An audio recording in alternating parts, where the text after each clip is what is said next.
سلام یا رسول اللہ، سلام یا حبیب اللہ، سلام یا نبی اللہ، سلام یا رسول اللہ۔ حدیث نبی صلی اللہ علیہ وآلہ وسلم۔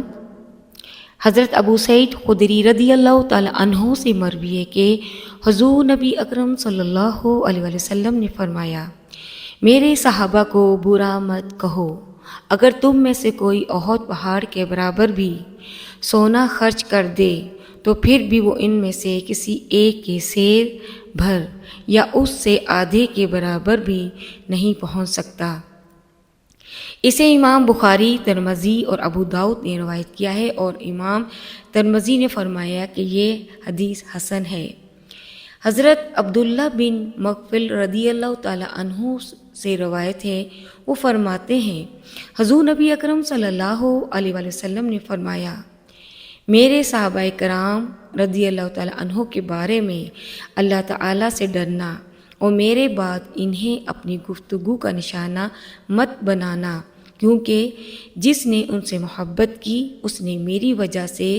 ان سے محبت کی، اور جس نے ان سے بغض رکھا اس نے میرے بغض کی وجہ سے ان سے بغض رکھا، اور جس نے انہیں تکلیف پہنچائی اس نے مجھے تکلیف پہنچائی، اور جس نے مجھے تکلیف پہنچائی اس نے اللہ تعالیٰ کو تکلیف پہنچائی، جسے اللہ تعالیٰ کو تکلیف پہنچائی ان قریب اس کی گرفت ہوئی۔ اس حدیث کو امام ترمذی اور احمد نے روایت کیا ہے، اور امام ترمذی نے فرمایا کہ یہ حدیث حسن ہے۔ حضرت عبداللہ بن عمر رضی اللہ عنہما سے روایت ہے کہ رسول اللہ صلی اللہ علیہ وآلہ وسلم نے فرمایا، جب تم ان لوگوں کو دیکھو جو میرے صحابہ کو برا بھلا کہتے ہیں تو تم انہیں کہو تمہارے شر پر اللہ تعالیٰ کی لعنت ہو۔ اس حدیث کو امام ترمذی نے روایت کیا ہے۔ حضرت عطا بن ابی رباح رضی اللہ تعالی عنہ سے روایت ہے کہ حضور نبی اکرم صلی اللہ علیہ وآلہ وسلم نے فرمایا، جس نے میرے صحابہ کا میری وجہ سے دفاع کیا اور عزت کی تو قیامت کے دن میں اس کا محافظ ہوں گا،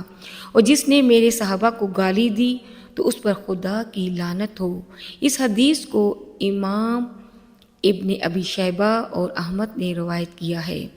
حضرت عمر رضی اللہ تعالی عنہ سے مروی ہے کہ حضور نبی اکرم صلی اللہ علیہ وآلہ وسلم نے فرمایا، میرے صحابہ کے بارے میں